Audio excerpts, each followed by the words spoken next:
Hello everyone, this is a little bit of a special video since Halloween is coming, and to celebrate I've altered the gameplay. The difficulty has been raised due to this. I'm sure you guys will know when it happened and I'm looking forward to it. However, where are my manners? I'm Insane Frame and today we're going to see if we can beat Fallout 4 with the Chinese officer sword. Needless to say, this is going to be interesting and we'll see how we go.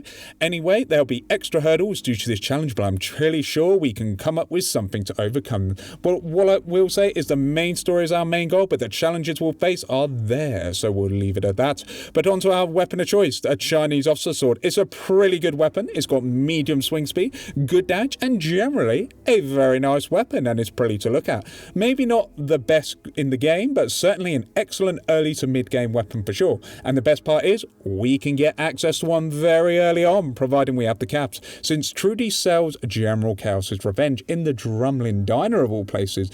So the hard part early on is going to get enough caps to purchase the damn thing. It's going to be a wild ride, and for the challenge I'll let Dogmeat come along, so consider yourself invited, Dogmeat. We'll probably need him. So with the weapon and Dogmeat getting an invite, let's quickly go over the rules. We may only use a Chinese officer sword as a weapon.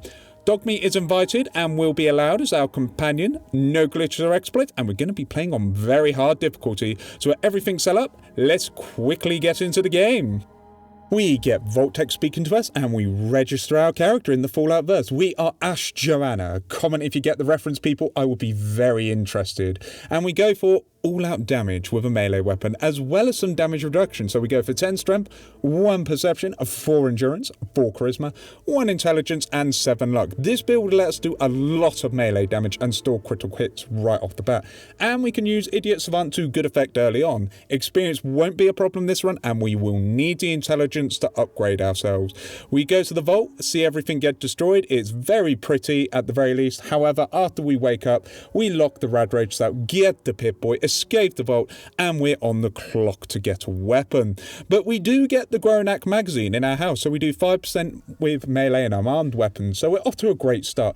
Next, we can do the strength thing with Sean's book, but instead I decided to go with agility, as we will need at least a couple of points into agility to use our weapon effectively. However, Carla says hi and gets us some caps for trading with her. Hello, Carla. All good. But we go to Trudy's Diner and let her take out Wolfgang for some more caps. We get a level up. I go for a very unusual level up at this stage and go for +1 endurance, allowing us to have more health, but be able to get perks in the endurance tree later.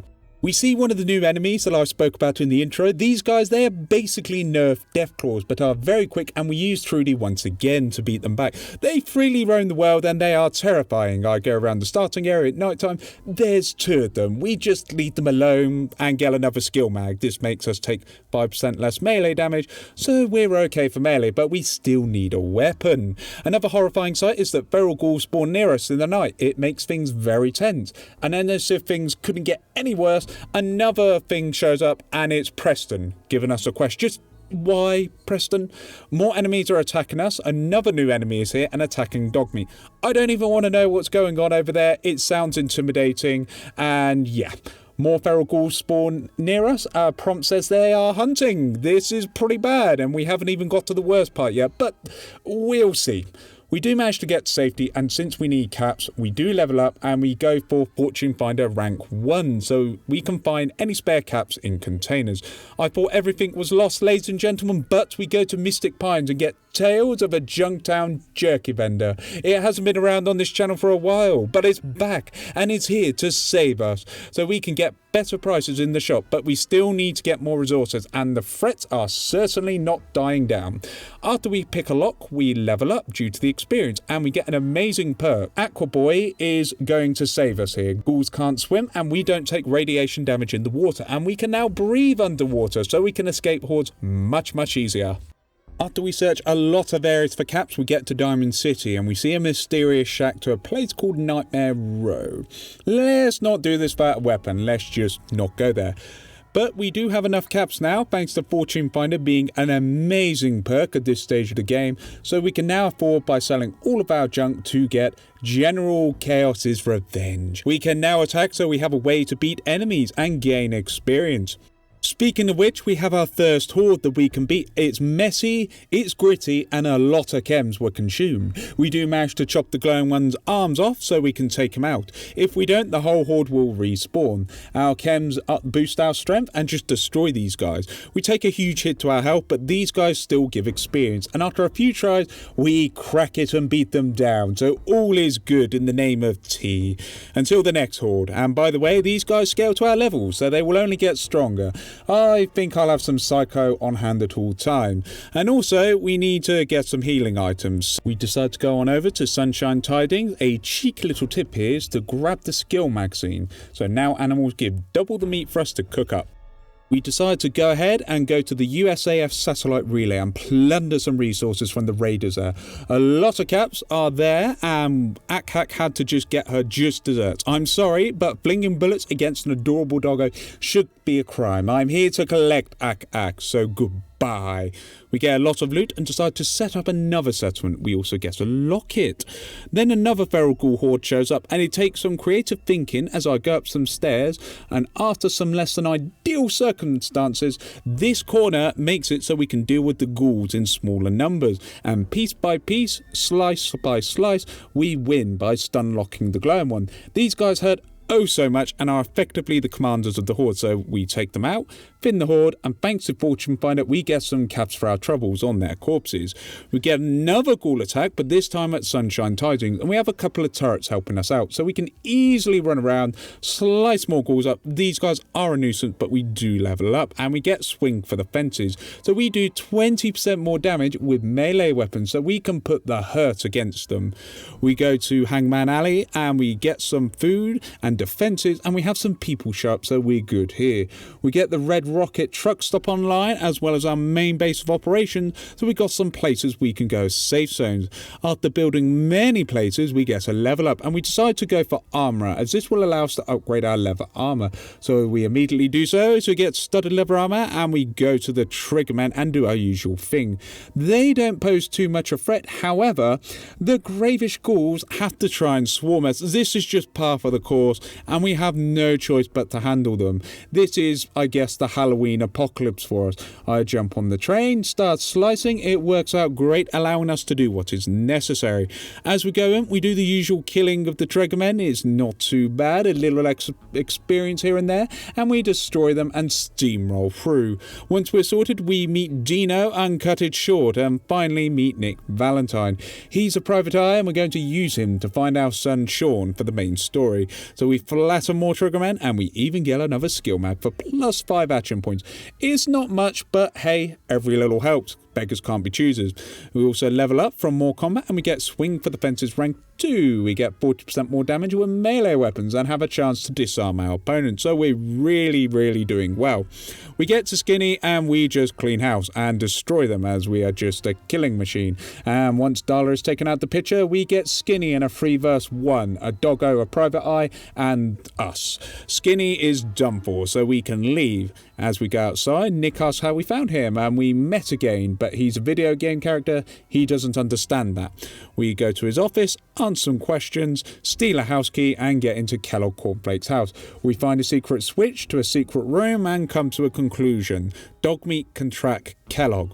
We get a level up and we decide to get Bloody Mess. It gives a +5% damage boost, but more importantly, the glowing ones can't regen ghouls killed by Bloody Mess. So this is an amazing buff for us. Speaking of which, ghouls. We got another group to deal with, and well, we go outside and a trailer. Yes, a trailer. We funnel them through bit by bit. It works out perfectly, and we have a pile of corpses. Resident Evil would be so proud of us, and we didn't need to use any rare ammo. Fantastic.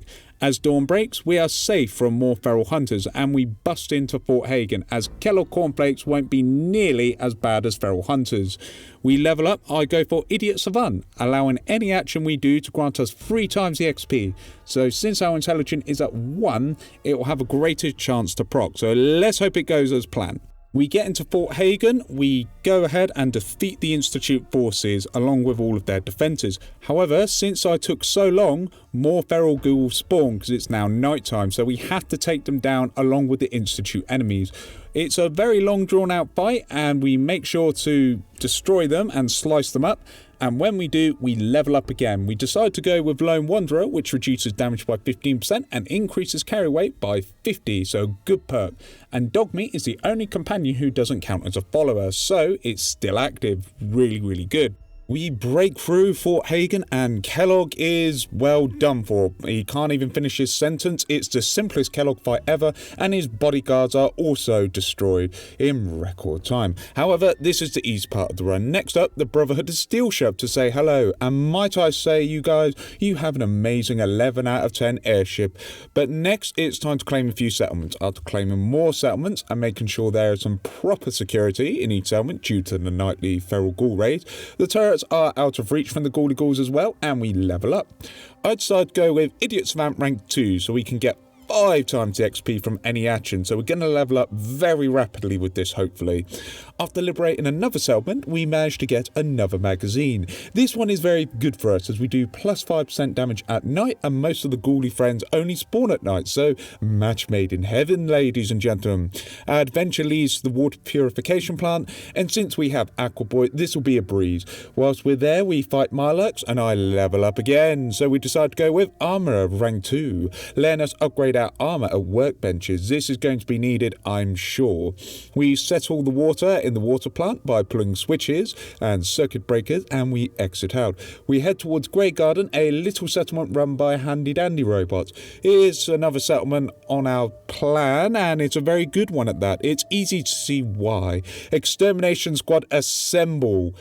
It's been quite a while, but for our level up, I get Swing for the Fences rank 3, so we do 60% more damage with melee weapon, and have a greater chance to disarm humanoid enemies. Pretty apt for using a sword an awful lot and dealing with hordes. So with that in mind, we go ahead and get our last 2 settlements. So Preston and the gang will be happy with us. After we claim the boathouse and build some more, we managed to get another level up. Now I decided to go for +1 intelligence.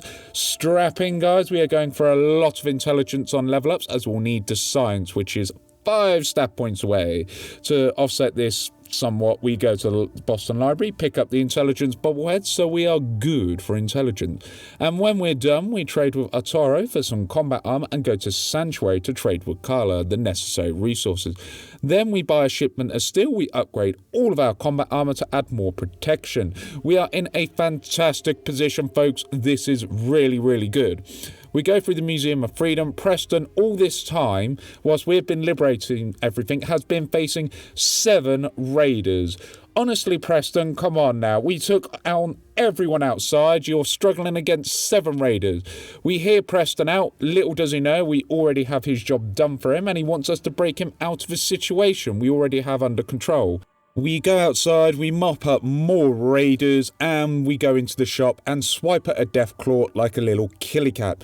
After many swipes, we manage to bring it down, and Preston is amazed. When he's back at Sanctuary, he does the unthinkable. Another settlement needs our help. Really, Preston? Really? Anyway, we head on over there. It's a situation with barely anything, so we go to the raider stockpile we've already been and start doing our thing of chopping people up and going for all the raiders. They have Mark III turrets that does a lot of damage to us, so we do take them out, and then we take out their leader, a sniper raider, something that's of a rarity, but not impossible. But it's time for him to die now to a sword, a ironic way to go, admittedly. We level up from all the killing and go for +1 intelligence, so we're going to get more experience, and when we get back to Preston, we get more experience, we get another level up, and he goes on about what we need to do. He hands us 3 quests. Thank you, Preston. I'm not sure what you are, but thanks, I guess. So we go ahead and add another +1 to intelligence, so we're at 5 intelligence now. Anyway, we go to the first settlement and the settler's wife has been kidnapped, so we just simply pay the ransom, so 300 caps, easily done. Next settlement is Jamaica Plains, and this place is just filled with ghouls, but that's our specialty at this point, so we get the old chopper and get to chop in, as they say in 40k. After a while, we fast forward and we decide to attack the castle, because Preston is so inept, but the Mirelurks aren't too bad. The Mirelurk Queen is extremely tough, but we stocked up on Medex, so we're practically immune to poison, and give her a good kicking whilst we're at it. Go to Nick Valentine to report on Kellogg. He's been waiting very patiently for us. And Nick suggests going to the memory den, so we do what we do and meet with Dr. Amara, and she allows us to start up the memory sequence. We have some shenanigans in here, but since we're immortal, it's fine. But we get what we need and we can go to the glowing sea to find Brian Virgil. But we level up and we get blacksmithing rank 1, so we can begin thinking about upgrading our sword.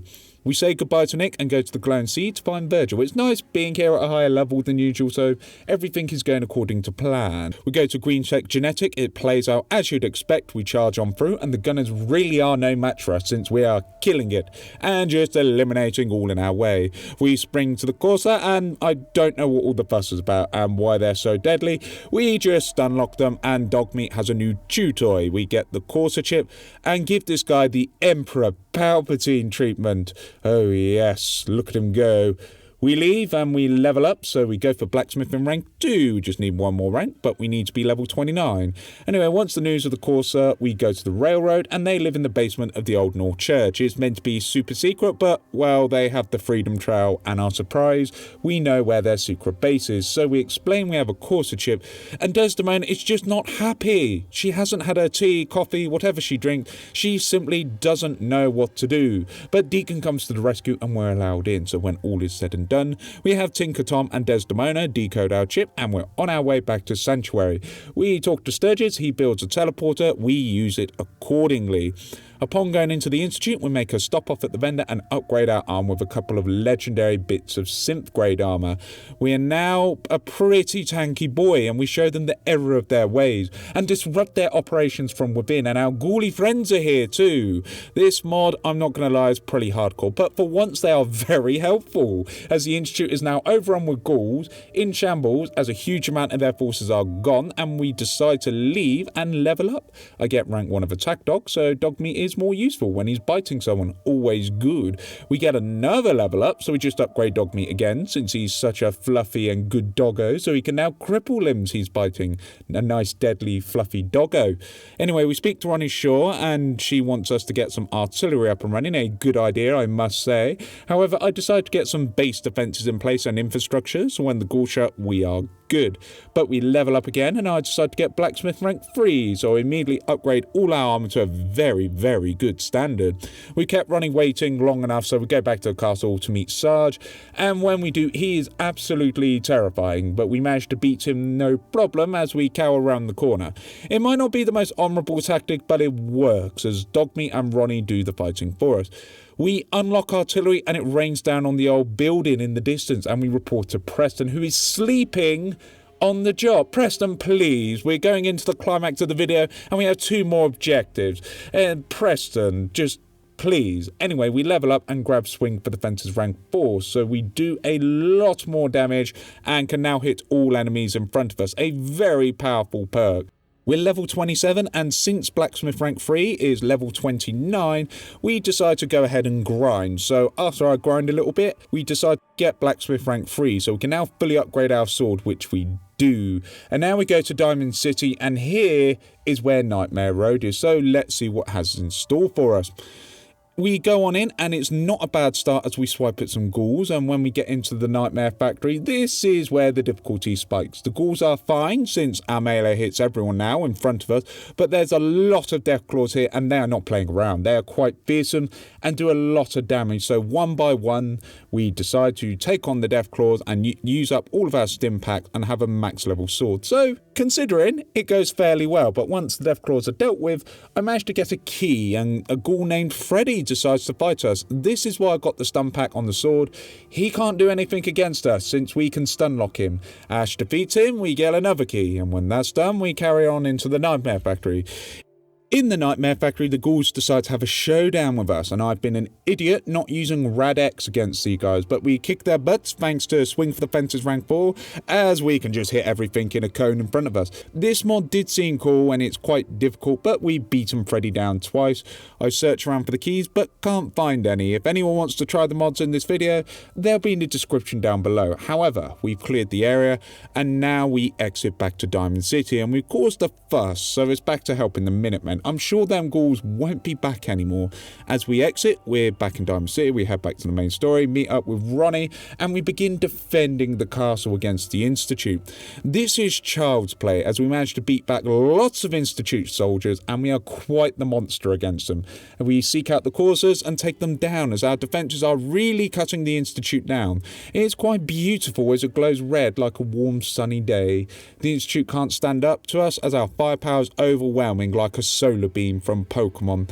Father is still alive, and this attack from him has come to a close. We keep hunting the Coursers. They are pretty annoying against our defences, but we are the perfect counter, as we are a British man drinking tea, so we take them out, and after the attack has been successfully defended, Ronnie wants to give the Institute a taste of their own medicine, and Sturgis gives us an in to their base. So off we go to the sewage pipe. Once we get through, some Institute simps, or simps would be more appropriate, we get into the main area and activate the relay. So everyone teleports in. We go ahead and talk to Preston. He hands us a nuclear pulse charge. Not sure why he has it, but Preston, it's appreciated, and you're finally worthy of being a Minuteman. We go through the old lab and we just bulldoze through. It's easy peasy.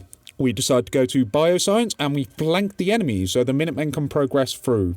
We also go to the main plaza alone and start taking out all the simps here on our own. It's no biggie, and we eventually clear the room and get to Father. He is not sure why things turned out this way, but he's also tried to become a villain. So we try to reason, but ultimately he's too prideful and we end him, for he is a naughty man. We see the mastermind behind the Institute, the child simp. He is not coming with us, so we leave him and get teleported out. Press the detonator, ending the run, answering the question, can you beat Fallout 4 with a Chinese offsword? And yes. Yes, you can, and happy Halloween to you all. Well, I hope you guys enjoyed the ghouls and different species added in this challenge. Happy Halloween, everyone. I hope you all enjoyed it. And the Freddy Krueger mod and all of the mods will be in the description down below with the modders' names for credit. I think that challenge was one that kept me on my toes, as the feral ghouls could spawn literally at any point on the hour, every hour, and they made us use a lot of resources. But having a good weapon, I did want to push myself and add a little bit of difficulty to the game, and they actually ended up being really good experience. So with this challenge done, it's time to move on to some pretty tough challenges now and dial up that difficulty slider. I think we'll go ahead and do XCOM with only rookies. It'll be nice to see Bradford and the gang again in their prime, Dr. Shen and Dr. Varlin as well. Also, it'll be interesting to see how it plays and if we can even do it, I guess. But for all that, happy Halloween, everyone. Have a fantastic night, an excellent day, and once again, happy Halloween. Hope to see you in the next video. Take care of yourselves. You're all amazing people, and don't you forget it. Thanks for watching. I'll see you next time. This is Insane Frames signing off. Have a good one, everybody.